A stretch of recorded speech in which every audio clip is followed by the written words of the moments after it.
must encourage us so much. Nikech currently wan gi nyithindo mar doctors,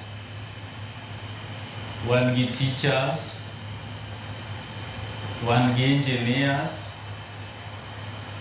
wan gi nyithindo bende mosomo these trade skills courses. Koro kiwuotho tiyudo ka they are working.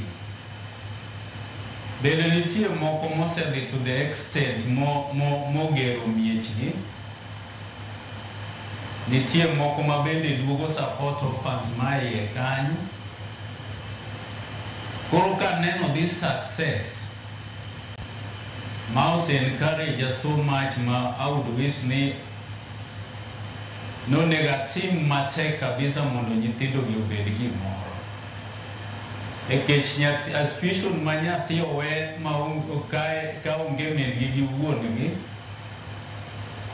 to somo mobed a doctor.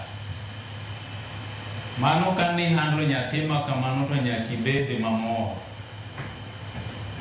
Aspiration mibet gi nyithindo maduogo puonjo nyithindo ma in gi orphanage secondary schools ma nyaka ibed mamor kaka janyuol. Koro kaseneno kaka nyithindo gi moko osebet, ema miya tiyo matek mondo nyithindo gi obed gimoro in future. Nikech kok watimo matek ma nyathi ka nyathi obedo gi gima nyalo timo, to